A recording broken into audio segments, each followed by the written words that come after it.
Hello guys! Welcome to my mini vlog.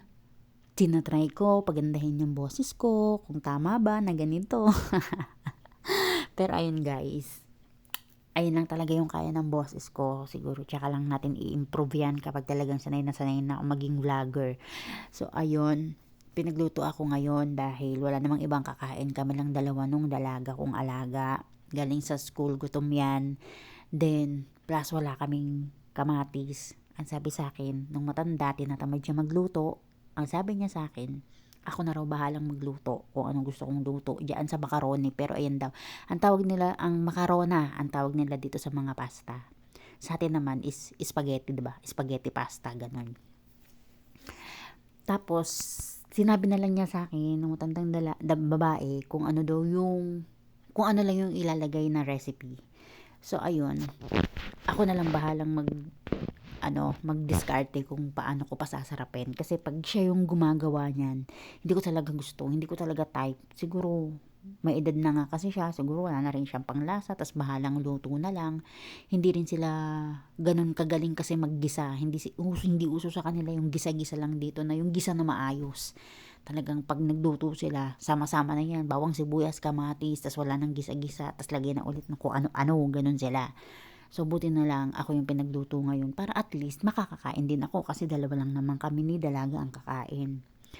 Kapag ganyan, madalas na hindi na rin sila nagluluto kasi si dalaga mahilig na rin mag-order sa labas. So, ako, nagluluto ako ng sarili ko, kanin or kahit anong pwede kong lutuin dito. Kung anong meron, kung anong gusto kong lutuin, lulutuin ko. Kaya lang guys, ayun nga, pag alam kasi nila na magaling ka magluto or marunong ka magluto, lagi ka na nilang paglulutuin. Kapag lagi mong sinasarapan yung ginagawa mo. Kaya ako minsan kahit yung bigas kasi dito guys nilalagyan ng asin. Kahit minsan yung asin yung sinaing namin. Minsan hindi ko nilalagyan ng ng asin para walang lasa. Ayun, parang hindi nila ako pagsasaingin. Minsan naman pag nilalagyan ko ng asin, inaalatan ko para iwas-iwas ako sa kapag dating sa pagluluto, hindi ko talaga siya pinaperfect. Ngayon, na-perfect ko to kasi pag siya naman yung gumawa, hindi ako makakain. So, yun nga, pinerfect ko siya, tas siguro kaya din sumarap dahil bukal nga sa kalooban ko yung ginagawa ko. Kasi wala akong kakainin. Tinatamad na ako magsaing. Anong oras na yan? Tapos kung magsasaing ako, magpiprito na naman ako ng itlog o kaya magluluto akong Indomie, ganon. Kaya hindi na lang. So, galingan ko na lang yung pagluluto ngayon. Ayun guys, nung kumulo na yung tubig, sinaling ko na dyan. Mga konting minutes lang yan, kukulo na ulit yan para mailagay ko na yung pasta. Tapos, si dalaga, kapag talagang tinatamad din yan magluto or ayaw niya yung luto ng mama niya, tinatawag talaga ako niyan.